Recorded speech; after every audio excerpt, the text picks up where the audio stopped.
Good morning, Fabi. Good morning, Miss Robinson. Thank you so much for being here on this morning. Today, we've been talking about figurative language for about a week and a half. And so I want to focus today on one figurative language. But let me ask you, have you ever heard of a tongue twister? Let me see, show of hands. Tongue twister.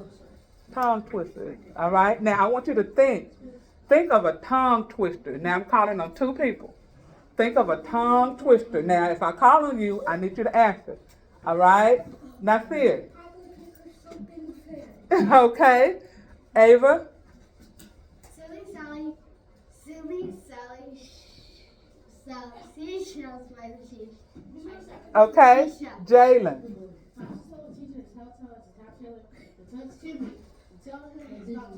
Okay. All right. Now listen. When you hear those tongue twisters, what do you think of when you hear a tongue twister? King. No. When you hear a tongue twister, what do you think of? Mario. Like you get your words 2 times. Okay. Stutter. Okay. Xavier. What do you think of when you hear a tongue twister? What do you think of?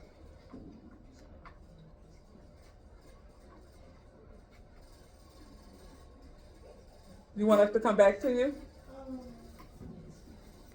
Okay, we'll come back to you. Jalen. I think of alliteration.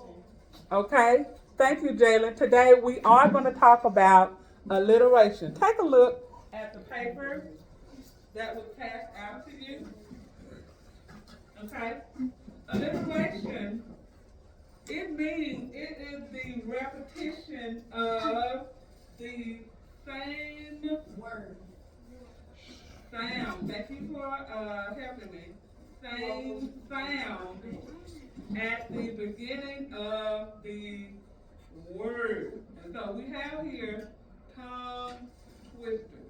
Okay, let's look at some examples. Dunkin' Donuts. Okay, now notice it has the same sound or the same letter in front of each word, and each word is close together.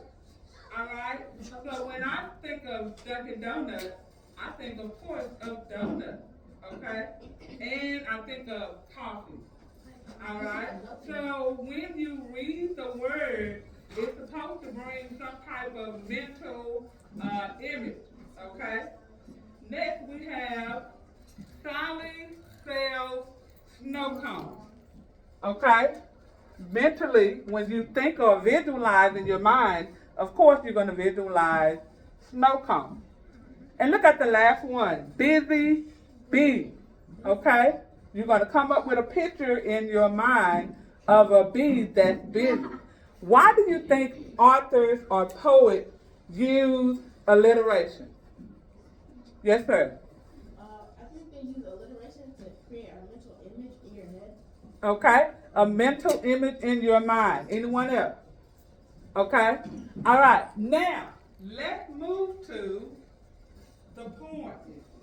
Now, Ms. Robinson is going to model for you. Ms. Robinson is going to model for you. First of all, We're going to model for you how to identify alliteration as well as give you a meaning, okay? All right. The title of this poem is called Betty's Room, okay? Now, how many of you like to clean your room? Okay? Fatima, do you like to clean your room? You like to clean it or you don't like to clean it? You like to clean it. Let me see the hand of the people that don't want to clean that room. Oh, that's a lot of people. A lot of people. Okay? All right. Now, listen. 1 and 2. all eyes on you. Thank you so much. Listen. Think about your room when you don't clean it. Think about your room when you don't clean it. Josue. Okay, we're going to make sure you have one. All right. Devin, we're going to make sure you have a poem since you just came in. What do you think? How does your room look when you don't clean it? Devin. Okay. Heidi. A mess? Not fear. Okay. Come on, Giovanni. A disaster. Okay, now, what we're going to do, we're going to look at the poem. Now, I'm going to model what you should be thinking about as you are reading. Okay? All right, so bed and room. Now, at the same time, I'm going to be looking for alliteration.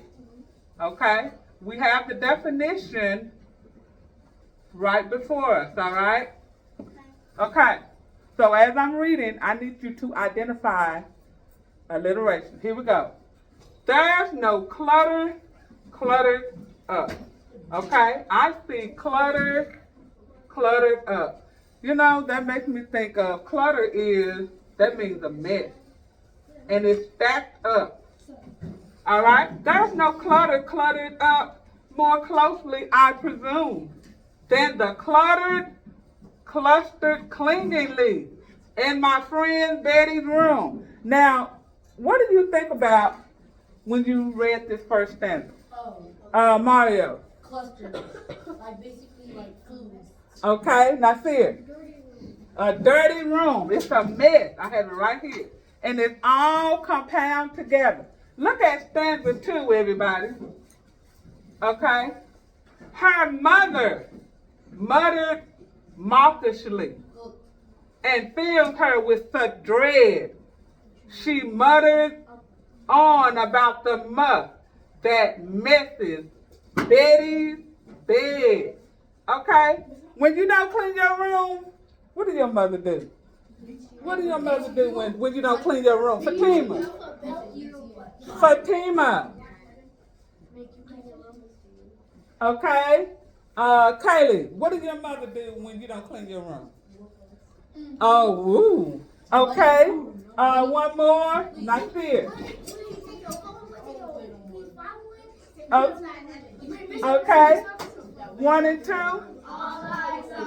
All right. Now, even though we don't know what mawkishly means, but we have an idea of if our room is not clean, our mother will say something. So when you look at mothers, that means she's saying something. All right. If you can hear my voice, clap 1. If you can hear my voice, clap again. What you and the partner are going to do next, you're going to look at stanzas 3 and 4. What are we looking for? Okay, wait a minute. We're looking at stanza 3 and 4, but what are we looking for? Okay, let's say it one more time. All right, thank you.